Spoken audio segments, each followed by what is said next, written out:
We have a lot of new people joining us this year for T-Rex. Some of you are new, and we're going to talk about how you can get the most out of T-Rex and what you can be doing right now. And this will benefit those who are returning, whether you have participated in the annual simulated emergency communications exercise, T-Rex, once, twice, or 10 times. So stick around. And is a nationwide disaster preparedness network made up of patriot-oriented radio operators. So, AmRRON phonetically, Alpha, Mike, Romeo, Oscar, November.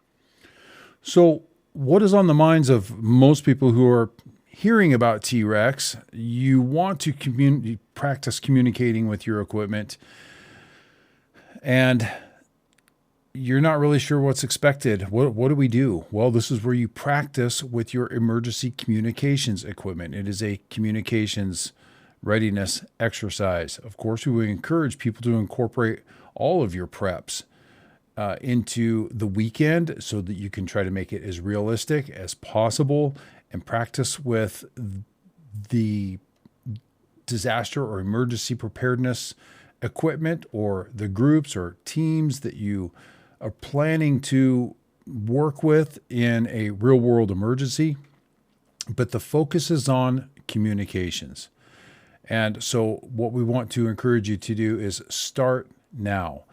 Every year we have folks that participate in T-Rex that don't touch their communications gear until the day or two or three or the week before T-Rex.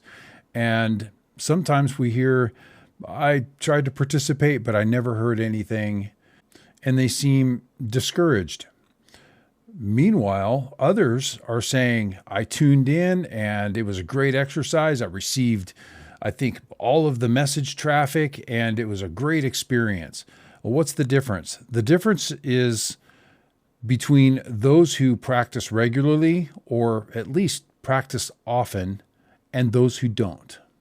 So what we want to do is set you up for success and encourage you to start practicing or preparing your equipment so that you can practice with it, so that you can train with it on T-Rex or in a real world emergency. The way things are going on right now in the world, we're hoping we make it to T-Rex. But right now, that starts with you. Get your emergency equipment, your communications equipment out now. Test it, charge the batteries, make sure that it's programmed, make sure your antenna is working, make sure that anything that is damaged or needs to be repaired, upgraded, that you take care of that now. And then start tuning in to the nets, the AmRRON nets. I'm going to talk about how you can do that in this video. All across the country, there will be individuals and groups that are participating in this exercise.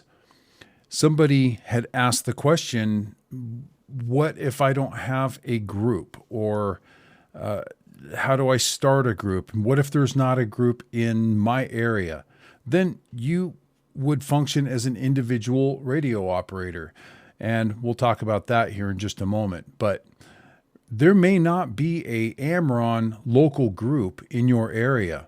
We do have local AmRRON groups all across the country scattered about, but you may not have one in your area. And where they are set up and running and operational, they are designed to help support each other in a local area. For example, let's take a look at one of our local groups in southeast or southwest Oregon. Now, most of these folks that are in a local group are usually not really particularly interested in communications. I mean, they want communications and they have communications, but generally they're not heavily invested in it. They might have their GMRS license. They might have a Baofeng that's programmed with the local repeaters. They participate in nets. And in this particular net, there are a couple of hundred people that regularly check into their practice nets. In some places across the country, They might have 3 or 4 representatives of families that are checking into their practice nets, but this one is quite large. But not everybody has to have HF capabilities, but somebody in your group does or should. And so your communications specialists, those who communications is their thing, that's what they're invested in. They are your lifeline to the outside, and they will be getting information to and from other local groups and individual operators and the AmRRON network. And so those HF operators inside of your local group, those are the lifeline to the outside, getting information, pulling it in, and then disseminating that back and forth with each other and also to the group. This is your Fox News. This is your daily rundown on what's going on out there, as well as communicating with each other within your own community, because what's in your community, what's in your face, is what you're really interested in, because it could affect you directly. But other things happening across the country could also affect you as well. And so you want to know that. You might have a loved one in another state, an elderly parent, a college-age child that's living outside the area when something happens.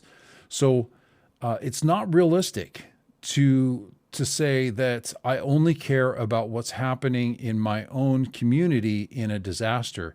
There are a number of reasons why you want to know what's happening outside your area. And so these AmRRON operators that are HF capable inside your group have the ability to reach outside of that group. But let's say you don't have a group. What do? You get your equipment, you set up your communications gear, you tune into the AmRRON nets, you take notes, you put everything to the test. Have you tested your batteries, your solar backup? Is your software installed and adequate? Have you been needing to get a new battery for that laptop because it only lasts 10 minutes and you need it to last a couple of hours? Have you actually gone into the field, hooked up the antenna to your radio, and actually passed traffic or made contacts or received information on that? Because there are messages and there are stations that are transmitting all the time. So there's no reason not to practice. And someone asked, well, what frequencies and what times? Those are in the signals operating instructions. Currently, we're on version 5 of the signals operating instructions that gives you a lot of guidance on where to tune in, when to tune in, what mode to use. There's a lot of guidance that's in this. It's almost like a field guide for AmRRON operators. You don't have to have the SOI, but we strongly recommend it. And you can get that from the website. On the sidebar there, you'll see that box, Communications SOI, the quick reference. And you can also go up to the search box and just type in SOI, and you'll end up finding this page here, the signals operating instructions. This is 5.0, and there is a link there to purchase one. They're only $8 if you don't have one already. Members get it for free. The standard members and AmRRON core members get the SOI for free.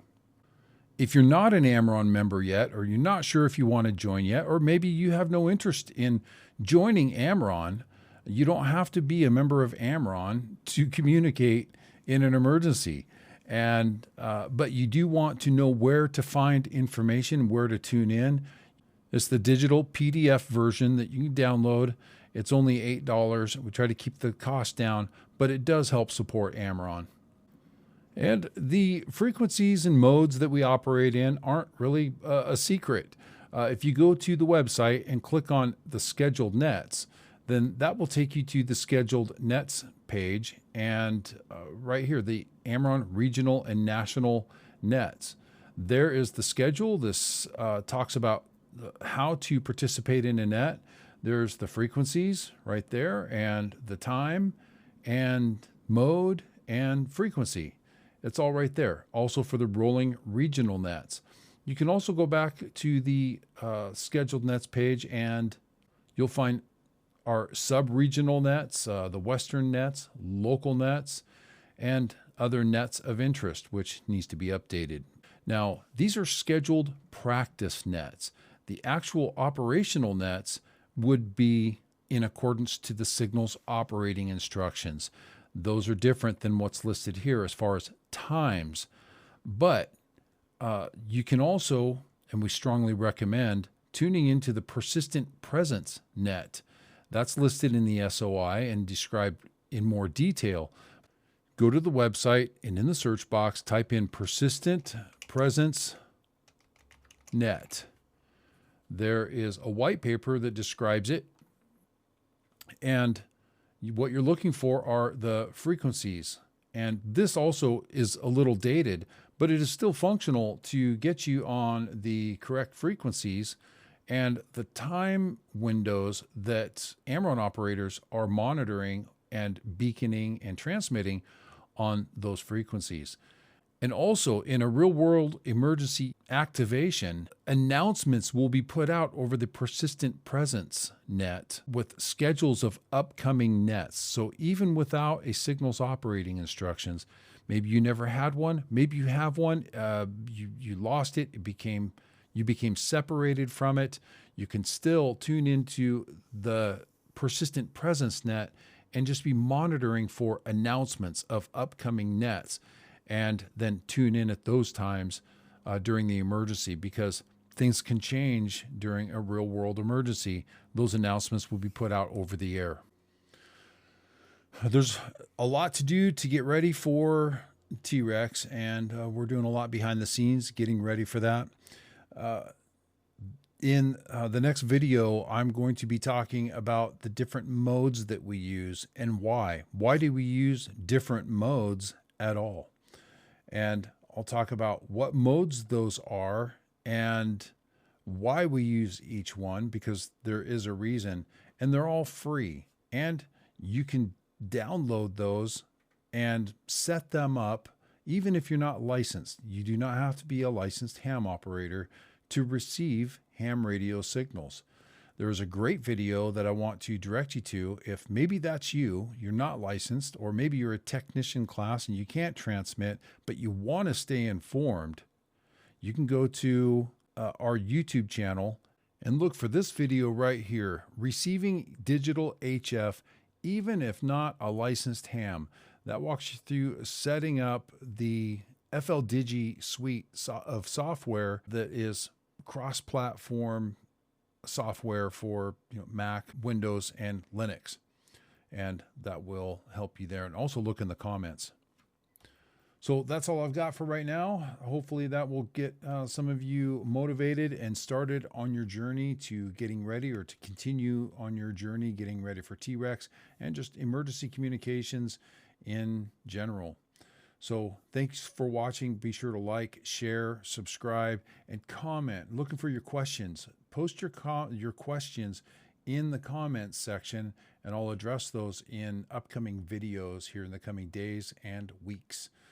All right, guys, stay safe and be vigilant. 73, and God bless. This is John Jacob, out.